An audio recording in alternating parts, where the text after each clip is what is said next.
Mazmur 91 ayat 1-16. Dalam lindungan Allah, orang yang duduk dalam lindungan yang maha tinggi dan bermalam dalam naungan yang maha kuasa akan berkata kepada Tuhan, tempat perlindunganku dan kubu pertahananku, Allahku yang kupercayai. Sungguh, dialah yang akan melepaskan engkau dari jerat penangkap burung, dari penyakit sampar yang busuk. Dengan kepaknya, ia akan menudungi engkau. Di bawah sayapnya, engkau akan berlindung. Kesetiaannya ialah perisai dan pagar tembok. Engkau tak usah takut terhadap kedahsyatan malam, terhadap panah yang terbang di waktu siang, terhadap penyakit sampar yang berjalan di dalam gelap, terhadap penyakit menular yang mengamuk di waktu petang. Walau 1.000 orang rebah di sisimu dan 10.000 di sebelah kananmu, tetapi itu tidak akan menimpamu. Engkau hanya menontonnya dengan matamu sendiri dan melihat pembalasan terhadap orang-orang fasik.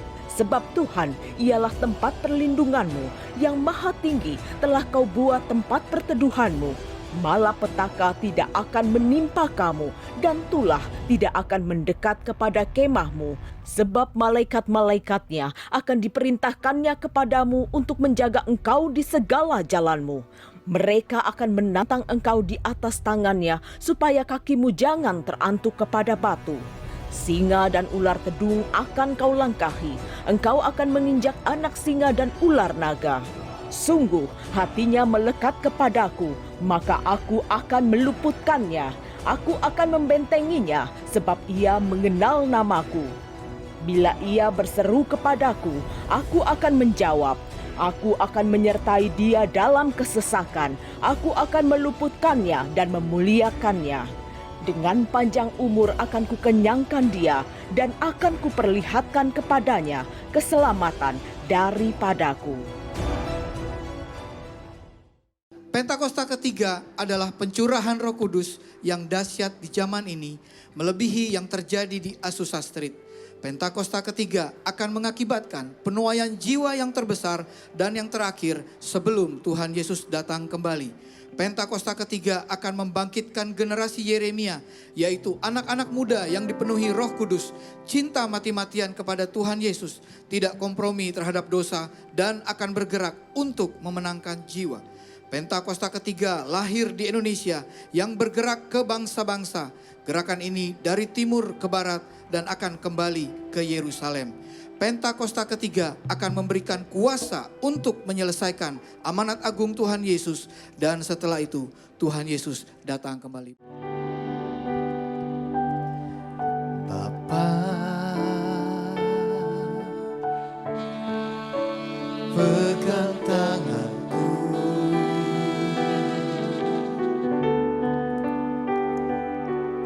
aku rindu saat teduh bersamamu, dan kau agung dalam hangat naunganmu, bawa hidupku padamu, masuk dalam altarmu yang kudus. Bapa,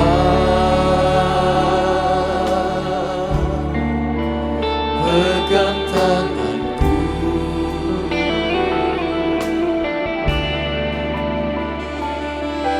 aku rindu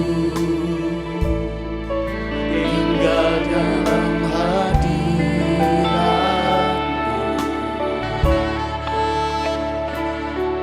dan Kau terang yang membuatku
Tuhan memelihara dan memegang setiap kita. Karena Dia Allah yang setia. Oleh sebab itu, mari saat ini naikkan syukur, naikkan syukur.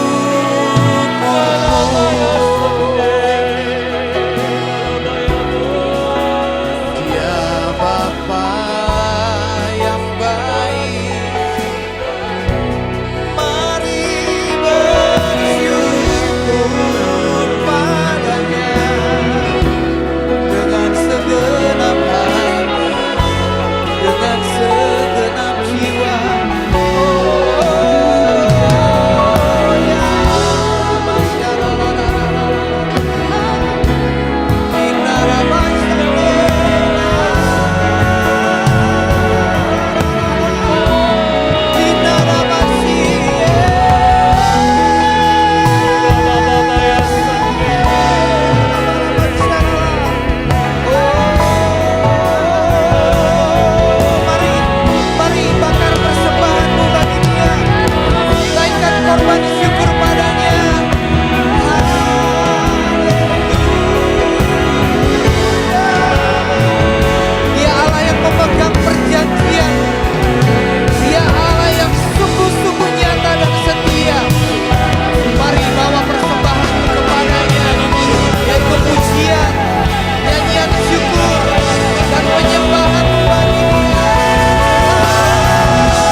Bapa, biarlah cukup Kau menyatakan firman kebenaran-Mu buat setiap kami hari ini.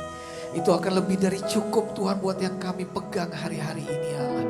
Karena Kau Allah yang memegang perjanjian. Engkau Tuhan, Engkau tidak pernah berbohong Bapa. Kami percaya hari ini hidup kami tidak akan sama lagi. Karena ada anugerah Tuhan, ada kuasa perubahan demi perubahan yang Tuhan nyatakan dalam hidup kami. Sehingga kami hidup di dalam rencana dan kebenaran-Mu Bapa. Dalam nama Tuhan Yesus Tuhan. Semua kita yang hidup dan tinggal di dalam kasih karunia Tuhan.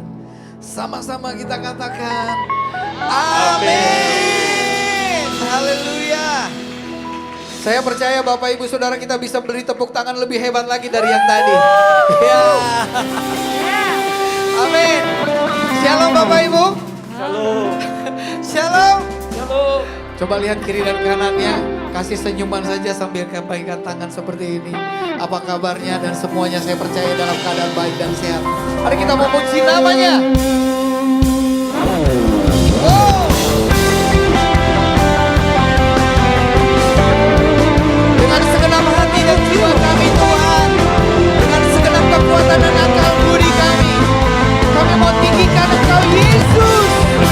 Tuhan dan Raja kami. Haleluya. Oh.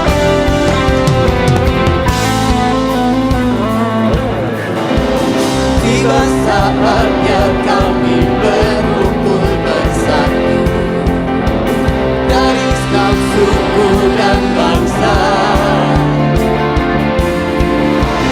berdiri di hadapan tahta Anak Domba, satu suara menyatakan tiba saatnya kami berkumpul bersatu dari segala suku dan bangsa. Amin. Berdiri di hadapan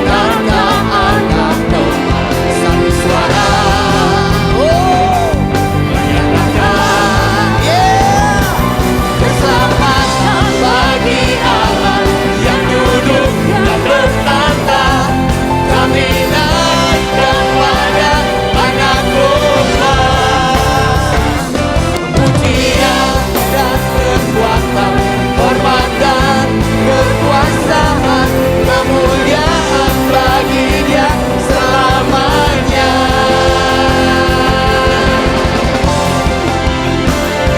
Haleluya. Kerajaan-Mu datang dan kehendak-Mu yang jadi Tuhan di tempat ini Bapa. Sama-sama katakan.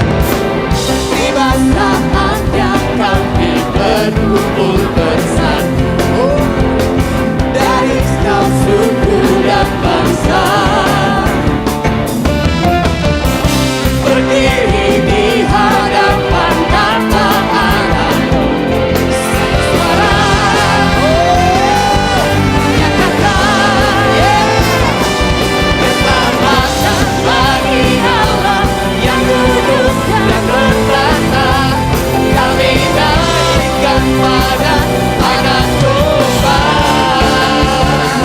pujian dan kekuatan, hormat dan kekuasaan, kemuliaan bagi Dia selamanya. Kemuliaan bagi Allah yang duduk dan bertata. Kami naikkan pada Anak Domba, pujian dan kekuatan, hormat dan kekuasaan, kemuliaan bagi Dia selamanya.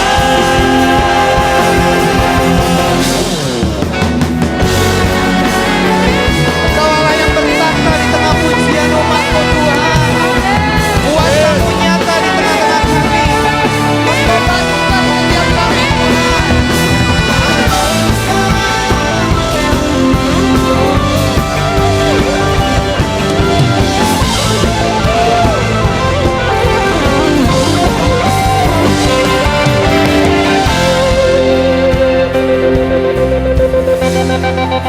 Katakan, keselamatan bagi Allah yang duduk dan bertata. Kami naikkan pada Anak Domba. Mari jemaat saja katakan dengan segenap hati. Yes.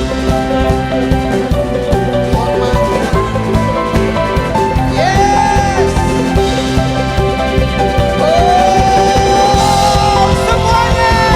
Keselamatan bagi Allah yang duduk dan bertata.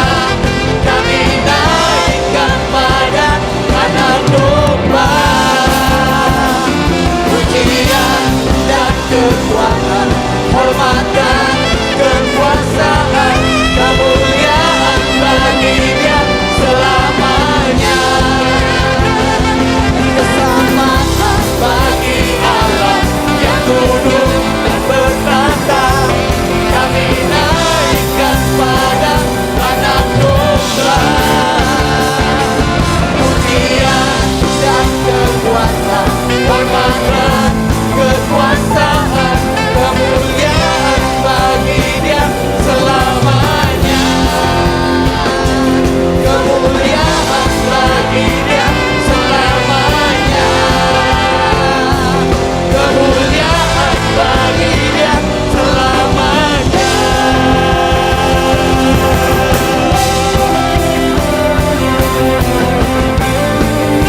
Biarlah Kau dimuliakan lewat setiap kami Tuhan.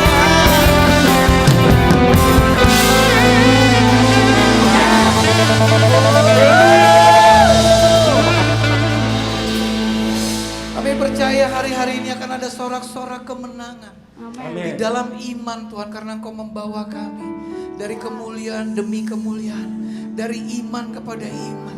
Engkau membawa kami laju Tuhan, bukan turun Allah, tapi kami mengalami sebuah peningkatan di dalam level kehidupan kami, di dalam respon-respon kami Tuhan. Terima kasih Bapak. Bapak Ibu dan Saudara silakan duduk. Jalan-Mu tak terselangi oleh setiap hati kami. Namun satu hal yang percaya, ada rencana yang indah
saudara, boleh saya undang kita berdiri sama-sama.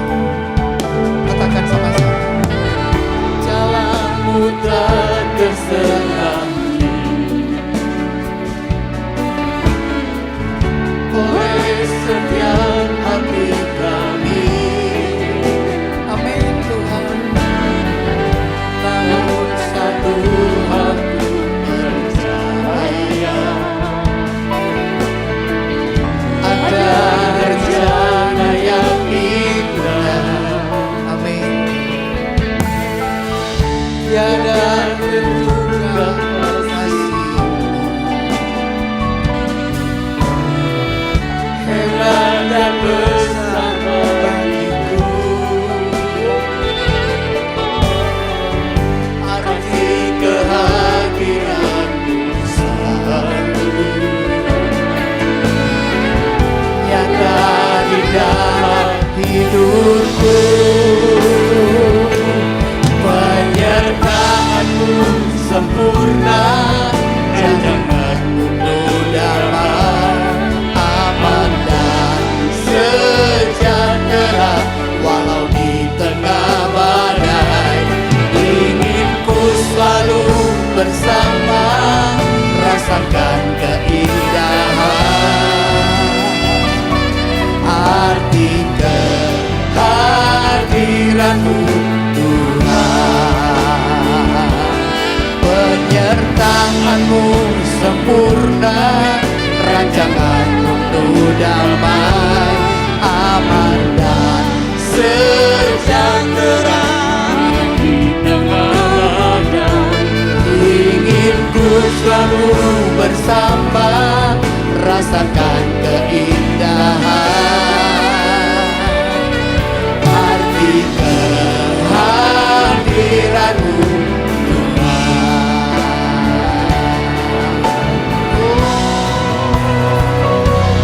Penyertaan-Mu sempurna, rancangan-Mu penuh damai, aman dan sejahtera walau di tengah badai.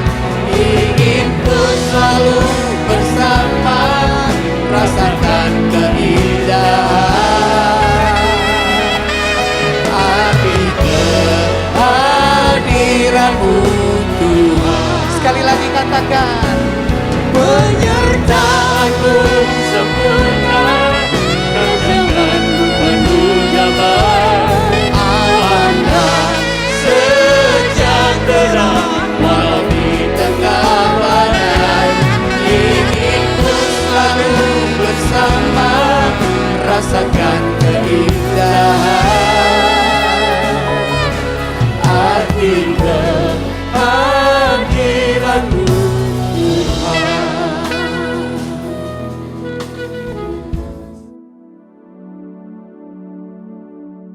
Shalom semuanya. Tahun 2023 adalah tahun untuk bangkit. Jadilah pemenang. The year to rise up. Be victorious. Tuhan menghendaki agar kita menjadi pemenang. Yang mau menjadi pemenang katakan amin. Wahyu pasal 2 dan pasal 3 adalah pesan Tuhan Yesus kepada 7 sidang jemaat pada waktu itu. Yang juga bisa diartikan sebagai pesan Tuhan Yesus kepada gereja sepanjang masa, termasuk gereja masa kini. Setiap pesan Tuhan Yesus selalu diakhiri dengan kata-kata, barang siapa bertelinga, hendaklah mendengarkan apa yang dikatakan oleh Roh kepada jemaat-jemaat. Barang siapa menang, maka upahnya adalah masuk surga. Jadi untuk menjadi pemenang, kita harus mendengarkan apa yang dikatakan oleh Roh kepada jemaat. Hal ini bisa juga diartikan, kita harus membaca Alkitab, merenungkan, melakukan, dan menyaksikannya. Tuhan juga bisa berbicara kepada kita melalui nubuatan, melalui mimpi, melalui peringatan dan teguran, melalui hamba-hambanya. Hasil temuan dari Dr. George Barna, Direktur Riset Cultural Research Center Arizona Christian University di Amerika Serikat yang dirilis pada tanggal 24 Mei 2022 menunjukkan bahwa hanya 37% pendeta Kristen di Amerika Serikat yang masih memiliki sudut pandang yang alkitabiah. Wow. Temuan ini tidak mengejutkan, mengingat pendeta dari kaum Injili yang percaya bahwa Alkitab adalah firman Allah yang benar dan dapat diandalkan untuk kehidupan manusia. Hanya 51% yang masih memiliki pandangan yang alkitabiah. Secara rinci, didapat data pendeta yang masih memiliki sudut pandang yang alkitabiah berdasarkan denominasi. Yang pertama, pendeta non-denominasi dan gereja-gereja independen itu 57%. Kemudian pendeta Protestan Injili 51%. Pendeta karismatik Pentakosta 37%. Pendeta Protestan Arus Utama 32%. Pendeta aliran kekudusan 28%. Pendeta Protestan kulit hitam 9%. Pastor Katolik Roma 6%. Berdasarkan jumlah jemaat yang dilayani, pendeta dengan jemaat kurang dari 100 orang itu 41%. Pendeta dengan jemaat antara 101 sampai dengan 250 orang 45%. Pendeta dengan jemaat 251 sampai dengan 600 orang 14%. Pendeta dengan jemaat lebih dari 601 orang hanya 15%. Data ini menunjukkan bahwa pendeta yang memiliki jemaat yang sedikit masih memiliki pandangan yang alkitabiah dibandingkan dengan pendeta yang memiliki jemaat dan jumlah besar.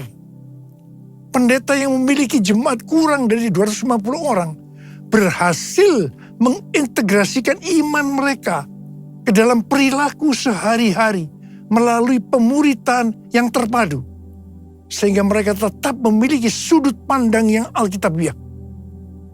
Di era pasca pandemi, sekitar 9 dari 10 gereja di Amerika Serikat memiliki jemaat kurang dari 250 orang. Dari hasil survei ini didapat beberapa hal. Yang pertama, label gereja atau ciri khas sebuah gereja tidak lagi menggambarkan kualitas dari pendetanya. Contoh, label Protestan Injili yang berkonotasi gereja di mana Alkitab dihormati dan diajarkan sebagai firman Tuhan yang dapat diandalkan dan relevan bagi kehidupan manusia, ternyata hanya setengah dari pendetanya yang masih memiliki sudut pandang yang alkitabiah. Perbedaan yang mencolok antara pendeta yang memiliki pandangan yang alkitabiah dari kalangan Protestan dengan pastor Katolik, yaitu 40% berbanding 6%, ternyata tidak menghasilkan jemaat yang kualitasnya berbanding lurus. Studi di tahun 2021 mengungkapkan bahwa hanya 5% dari jemaat yang secara teratur menghadiri gereja Protestan dan hanya 1% dari jemaat yang teratur menghadiri gereja Katolik yang masih memiliki pandangan yang alkitabiah. Hal ini menunjukkan tidak ada gereja dari golongan manapun yang menyelesaikan tugas dengan baik. Beberapa pengamat mengatakan bahwa gereja besar menarik jemaat dengan mengkompromikan Injil, mengajarkan apa yang ingin didengar orang, bukan kebenaran sejati yang dinyatakan dalam Alkitab. Data dari penelitian di atas menunjukkan gereja besar cenderung tidak memiliki pendeta yang mempertahankan pandangan alkitabiahnya. Pendeta dari beberapa gereja besar menarik jemaatnya dengan mengajarkan standar budaya daripada standar Alkitab, dikarenakan pendetanya tidak memiliki pandangan yang alkitabiah. Pendeta yang tidak memiliki pandangan yang alkitabiah tidak akan bisa mengajarkan jemaatnya untuk memiliki pandangan yang alkitabiah. Melihat data-data ini, kita harus benar-benar introspeksi. Apakah saya hidup sesuai dengan firman Tuhan? Dan saya harap ini tidak terjadi di Indonesia. Salah satu cara untuk melihat apakah hidup kita sesuai dengan firman Tuhan adalah seperti yang disebutkan dalam Wahyu 2 ayat 1 sampai dengan 7. Yaitu apakah kita masih tetap memiliki kasih mula-mula. Apapun yang kita lakukan untuk melayani pekerjaan Tuhan, kalau itu tidak didasarkan kepada kasih yang mula-mula, Tuhan akan berkata kepada kita, betapa dalamnya engkau telah jatuh. Bertobatlah dan lakukanlah lagi apa yang semula engkau lakukan. Jika tidak demikian, aku akan datang kepadamu dan aku akan mengambil kaki dianmu dari tempatnya, jikalau engkau tidak bertobat. Sesuai dengan keterangan Alkitab penuntun hidup berkelimpahan, mengambil kaki dianmu, itu artinya Tuhan akan menolak dan mengeluarkan kita dari dalam kerajaannya. Jangan sampai kita mengalami hal yang seperti ini. Saya berdoa supaya setiap kita tetap dalam kondisi kasih mula-mula. Jesus,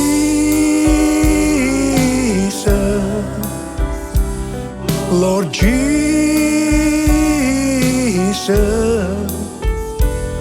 Lord Jesus, you're my first love. How I love you, oh how I love you, Jesus,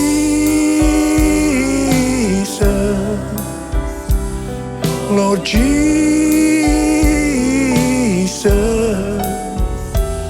Lord Jesus, you're my first love. How I love you, oh how I love you, Lord. Tahun 2023 adalah tahun untuk bangkit. Jadilah pemenang. Elia menjadi pemenang melawan nabi-nabi Baal, sehingga membuat orang Israel bertobat. Orang Israel bertobat karena melihat api Tuhan turun. Api Tuhan turun karena doa Elia. Sebelum berdoa, yang dilakukan oleh Elia adalah memperbaiki mezbah Tuhan yang telah diruntuhkan. Artinya, memulihkan ibadah mereka kepada Tuhan. Pertama-tama yang dilakukan Elia adalah membuat mezbah dengan menyusunnya dari 12 batu. 12 batu berbicara tentang unity di antara suku-suku Israel. Untuk menjadi pemenang dalam hal memenangkan jiwa bagi Tuhan, yang paling utama harus terjadi unity di antara kita. Kita harus saling mengasihi.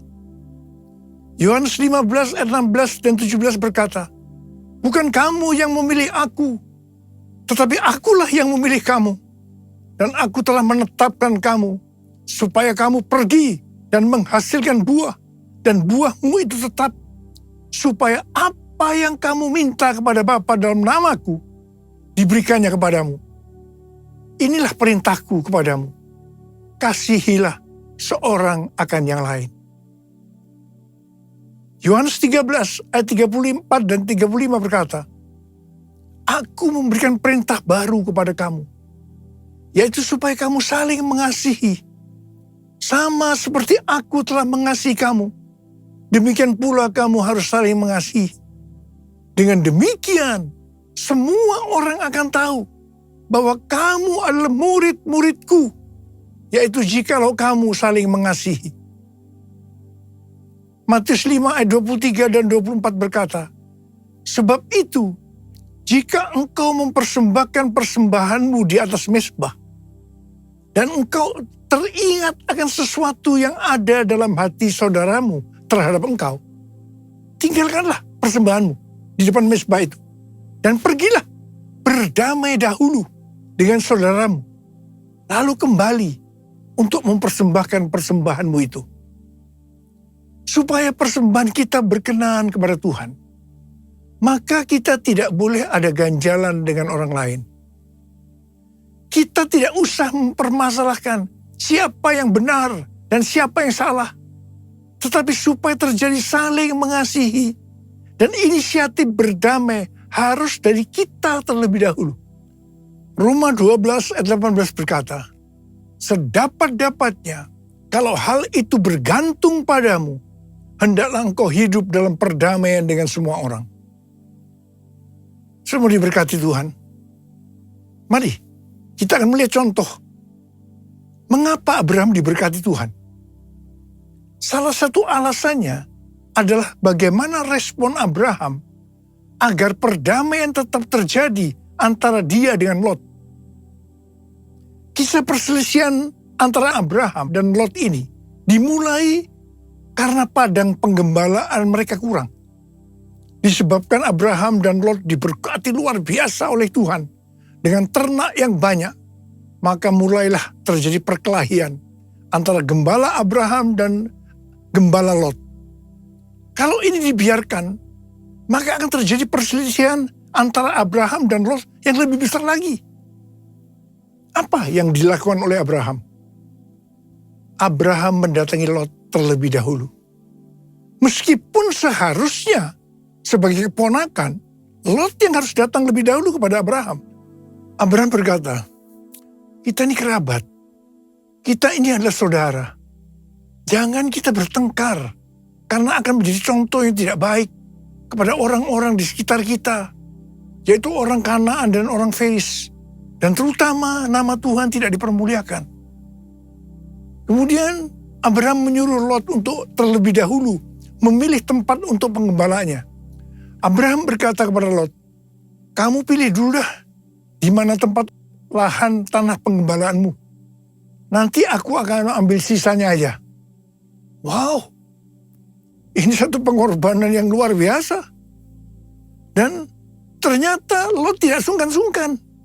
Justru dia memilih daerah yang terbaik, yaitu daerah yang banyak airnya, tetapi sayang, dekat Sodom dan Gomora, di mana orang-orangnya jahat dan berdosa kepada Tuhan. Ini yang tidak diperhitungkan oleh Lot. Kisah ini diakhiri dengan Abraham diberkati Tuhan berlimpah, limpah, limpah. Sedangkan Lot harus pergi dari daerah itu karena Sodom dan Gomora dihancurkan oleh Tuhan. Kita harus bangkit dan menjadi pemenang dalam hal hidup saling mengasihi. Yang mau katakan amin. Ku mau hidup seturut kehendak Tuhan. Ku mau memberi semua yang ku dapat berikan. Ku mau cinta Dia lebih dari semua. Ku tak dapat membalas kasih-Nya. Ku tak dapat membalas kasih-Nya. Tanggal 21 sampai dengan 24 Juni 2023 di Amsterdam diadakan konferensi Empower 21 yang temanya adalah Everyone, a New Era of Evangelism. Ini diartikan sebagai munculnya cara penginjilan yang baru yang disebutkan sebagai Everyone. Konferensi ini disebutkan sebagai Everyone Conference 2023 di Amsterdam. Konferensi ini dihadiri lebih kurang 6.000 orang dari 130 negara. Dan yang ikut secara online 22 negara.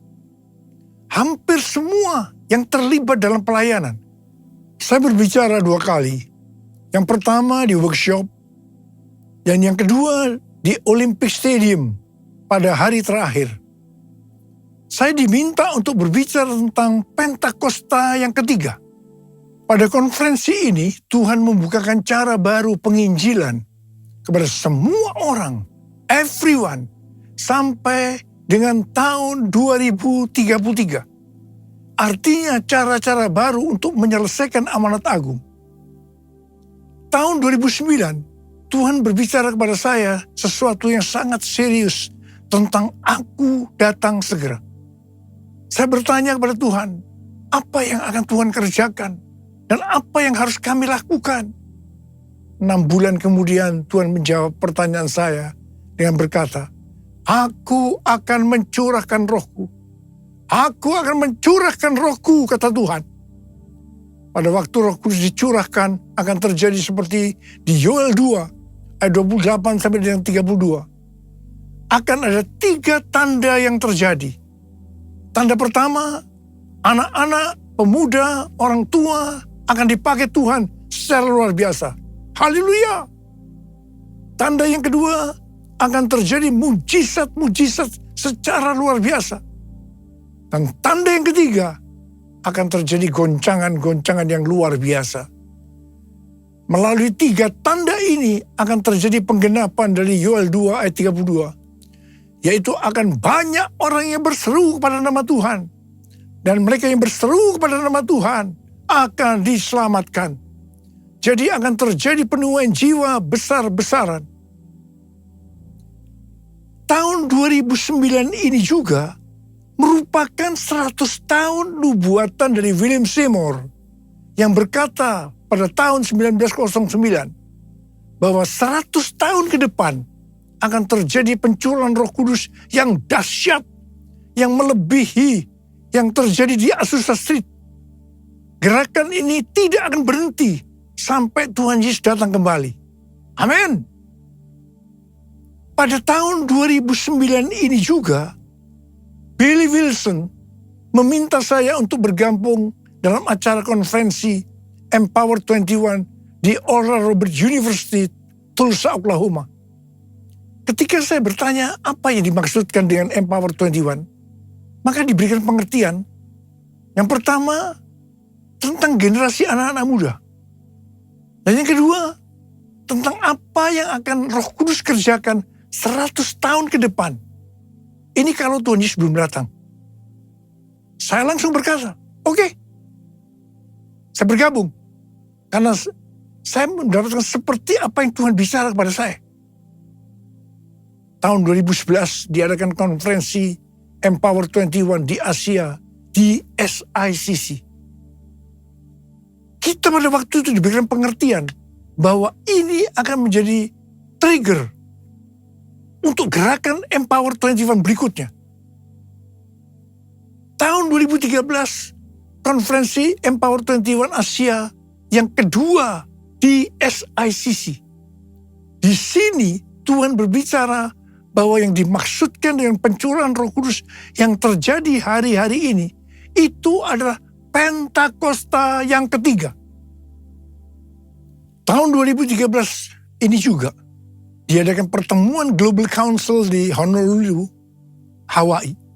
Kembali Empower 21 melahirkan visi bahwa semua orang di bumi akan mengalami perjumpaan yang otentik dengan Tuhan Yesus melalui kuasa dan kehadiran Roh Kudus pada Pentakosta 2033. Pada waktu saya mendengarkan visi ini, saya tidak bisa mengerti bagaimana caranya bisa terjadi. Begitu juga dengan Billy Wilson, tidak mengerti bagaimana hal ini bisa dilaksanakan. Pada bulan Mei 2022, di lantai 11 SICC ada konferensi World Prayer Assembly secara hybrid. Saat itu ada 3 pembicara melalui online Yaitu yang pertama Billy Wilson yang mewakili kelompok dari Pentakosta. Dan yang kedua Rick Warren yang mewakili kelompok Baptis. Dan yang ketiga Nicky Gamble yang mewakili kelompok Anglican. Di mana mereka berbicara tentang topik yang sama seperti visi yang diberikan kepada Empower 21, yaitu goal amanat agung pada tahun 2033. Wow! Di sini saya baru mendapatkan sesuatu. Dan saya berkata pada waktu itu, I got it! I got it! Dan berdasarkan ini juga, maka diadakan konferensi Empower 21, Everyone di Amsterdam, tanggal 21 sampai 24 Juni 2023. Tuhan menuntun kita untuk menyelesaikan amanat agung dengan memberikan pengertian bahwa dalam 10 tahun ke depan, setiap orang berhak untuk berjumpa dengan Tuhan Yesus secara otentik melalui kuasa dan hadirat Roh Kudus. Dan yang kedua, setiap kita mendapatkan kesempatan untuk memperkenalkan setiap orang kepada Tuhan Yesus. Ini dimulai dengan satu orang. Seperti pada waktu Tuhan Yesus berjumpa dengan perempuan Samaria dan orang di Gerasa yang rasuk banyak setan. Setelah mereka disembuhkan, dari satu orang, satu kota dimenangkan untuk Tuhan Yesus. Dan kita dituntun Tuhan, cara penginjilan melalui kelompok kecil seperti KUL. Dan untuk menyelesaikan amanat agung, everyone, ini tidak bisa sendiri. Harus berkolaborasi. Denominasi harus unity dengan tidak menjelekkan satu dengan yang lainnya. Tetapi bersama-sama bergandengan tangan. Supaya setiap orang mendengar tentang Yesus dan berjumpa dengan dia. Kita tidak perlu mempersoalkan tentang perbedaan doktrin. Yang penting, kalau visinya sama untuk menangkan jiwa bagi Tuhan Yesus, kita harus bergandengan tangan. Saya tahu ini pesan Tuhan yang sangat kuat untuk hari-hari terakhir ini. Bahwa kita diminta untuk unity. Berkolaborasi. Menghilangkan segala perbedaan-perbedaan yang ada selama ini. Tidak perlu dipermasalahkan. Dan mari bergandengan tangan untuk memenangkan jiwa bagi Tuhan. Saya percaya ini adalah pesan Tuhan buat kita semua. Dan mari, saya ajak saudara untuk angkat tangan. Kita akan berkata kepada Tuhan, satukan kami ya Tuhan bersama dengan tali yang tak putus. Satukan kami ya Tuhan bersama dengan kasih sempurna. Allah kami satu, Raja pun satulah. Tubuh Kristus satu, sebab itu ku nyanyi, sebab itu ku nyanyi.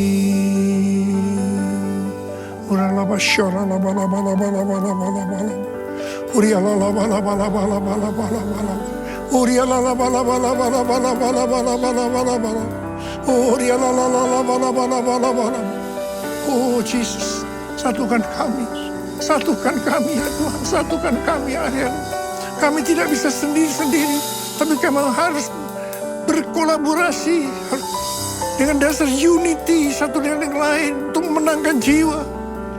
Everyone Everyone. 2033. Kami tahu Tuhan, setelah amanat agung selesai, Engkau akan datang kembali. Sebab itu ku nyanyi, sebab itu ku nyanyi.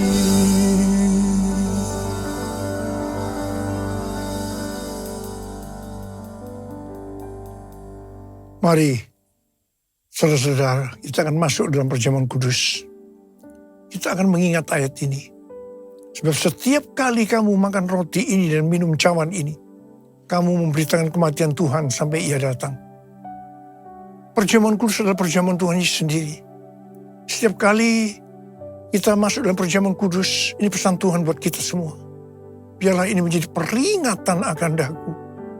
Peringatan akan daku. Mari tundukkan kepala. Arahkan hati kita kepada kebaikan Tuhan. Bapa, siapakah kami sebelum kami mengenal Engkau? Kami semua orang berdosa. Upah dosa adalah maut, mati. Tapi Engkau yang tidak berdosa telah dijadikan dosa oleh karena kami. Engkau harus turun dari surga mulia, mati ganti kami dengan penderitaan yang luar biasa. Sungguh kalau kami pikirkan betapa baiknya Engkau Tuhan. Betapa baiknya Engkau ya Aba. Engkau jadikan kami sebagai anak-anak-Mu. Engkau yang memberkati, Engkau membela, Engkau mengajar kami, Engkau menyembuhkan kami. Engkau tegur, Engkau hajar kami kalau salah. Itu Engkau ya Aba. Itu Engkau ya Aba. Tuhan akan memberkati kita melalui perjamuan kudus. Tapi Tuhan mau kita makan dan minum dengan cara yang benar. Karena itu masing-masing berdoa. Lihat keadaan dirimu masing-masing. Introspeksi. Jangan menyimpan dosa. Akui. Minta ampun. Supaya diberkati Tuhan. Ampuni saya Tuhan. Ampuni Tuhan. Ampuni. Ampuni ya Aba.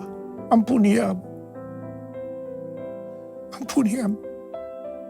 Kami akan masuk dalam perjamuan kudus. Dengan hati yang penuh ucapan syukur. Dalam nama Yesus. Amin. Mari. Angkat roti di tangan kanan kita tinggi-tinggi. Sebab apa yang telah kuteruskan kepadamu telah aku terima dari Tuhan. Itu bahwa Tuhan Yesus pada malam waktu Ia diserahkan mengambil roti. Dan sesudah itu Ia mengucap syukur atasnya. Ia memecah-mecahkannya. Dan berkata, inilah tubuhku yang diserahkan bagi kamu. Perbuatlah ini menjadi peringatan akan aku. Sudah dikasih Tuhan, bukankah roti yang kita pecah-pecahkan ini adalah persekutuan kita dengan tubuh Kristus. Mari kita makan dalam nama Yesus.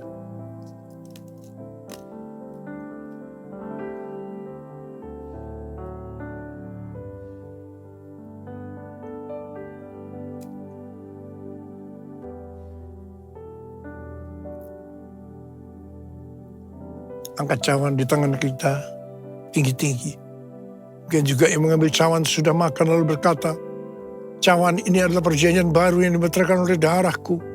Perbuatlah ini setiap kali kamu meminumnya menjadi peringatan akan aku. Saya dikasih Tuhan, bukankah cawan pengucapan syukur. Yang atasnya kita ucapkan syukur adalah persekutuan kita dengan darah Yesus. Mari kita minum dalam nama Yesus.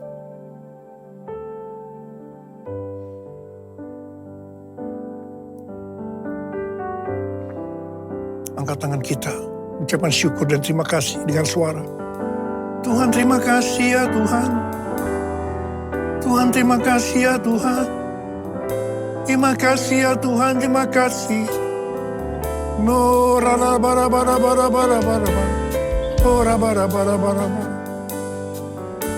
Bapa, kami berdoa buat anak-anak-Mu. Mereka membutuhkan pertolongan Tuhan. Kau saat ini sedang menyembuhkan yang sakit. Sedang membebaskan yang terikat. Kau menghibur yang susah. Kau menguatkan yang lemah. Tuhan terima kasih berkebaikan-Mu. Terima kasih, terima kesembuhan. Terima. Tuhan terima kasih. Terima kasih Yesusku. Terima kasih. Yesusku. Puji syukur hanya bagi Tuhanku. Terima kasih Yesusku. Terima kasih Yesusku. Puji syukur hanya bagi Tuhanku. Terima kasih. Terima kasih Yesusku. Terima kasih Yesusku. Puji syukur hanya bagi Tuhanku. Terima kasih Yesusku. Terima kasih Yesusku.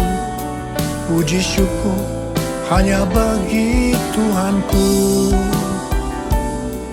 Puji syukur hanya bagi Tuhanku.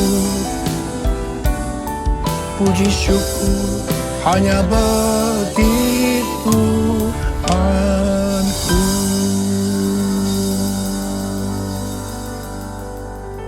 Terima kasih Abba. Terima kasih. Berkat-Mu melimpah buat anak-anak-Mu.